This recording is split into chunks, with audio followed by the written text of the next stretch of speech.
Okay అండి, ఇప్పుడు నిఖిల్ గారి దగ్గరికి వెళ్దాం. యా, సో చాలా రోజులు అయిపోయింది మిమ్మల్ని చూసి ఇలా ఈవెంట్స్లో. Thank you so much for coming and all the very best for Swayambhu. Thank you so much. ఇది నేను I don't consider this as ఏదో వేరే సినిమా ఈవెంట్కి వచ్చినట్లేదు. This is like my home banner. 18 pages ఇక్కడే చేశాను. అరవింద్ గారు ఇక్కడే ఉన్నారు, Bunny Vasu, everybody is here. So నేను మళ్ళీ మా హోమ్ బ్యానర్, నా హోమ్ ప్రొడక్షన్కి వచ్చినట్టే ఫీల్ అవుతున్నాను, అంతే. లవ్లీ.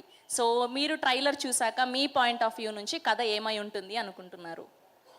అంటే the trailer is so funny. అంటే హ్యాపీ డేస్ రిలీజ్ అయ్యి 17 years అవుతుందా? సో మళ్ళీ ఫ్రెండ్షిప్కి అంతే పెద్ద పీట వేసిన మళ్ళీ ఇంకో సినిమా రాబోతుంది. That was set in Telangana, that was set in Hyderabad. ఇది గోదావరి ఏరియాలో సెట్ చేసిన హ్యాపీ డేస్ అంత మ్యాజికల్ సినిమా అవుతుందేమో అని ఎక్స్పెక్టేషన్ ఉంది. Amazing. Okay, and next question, Godavari పరిసర ప్రాంతాలు అంటే మీకు గుర్తొచ్చేది ఏంటి, రిలేట్ అయ్యేది ఏంటి? అంటే ఈ మధ్య అయితే మా wife is from Narsapur, Bhimavaram. So first గుర్తొచ్చేది మా అత్తయ్య గారు వంట అండ్ వాళ్ళ hospitality. So I been spending a lot of time there and yeah, I love that place. Nice. And same మీ ఫ్రెండ్స్లో ఇప్పటి వరకు వర్క్ చేసిన ఫ్రెండ్స్లో decent friend, chiller friend? Work చేసిన వాళ్ళేనా? వర్క్ చేసిన వాళ్ళలో అంటే మాకు కూడా తెలిసి ఉండాలి కదా ఆ పేర్లు. ఓకే, అలాగా.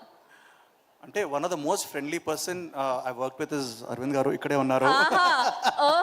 And one of the most naughty, chiller అన్నాను కదా, naughty person is my Karthikeya సినిమా డైరెక్టర్ చందు మొండేటి. తను చేసే అరాచకాలు ఉన్నాడా ఇక్కడ? లేదు లేదు, ఎక్కడో ఆయన. Is the most naughty guy. Thank you so much. Okay, ఇప్పుడు మా బ్యూటీ దగ్గరికి వెళ్ళిపోదాం.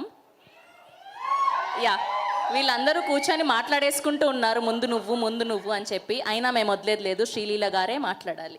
ఎస్, సో మీ పాయింట్ ఆఫ్ వ్యూ నుంచి ట్రైలర్ చూసాక ఏమై ఉంటుంది?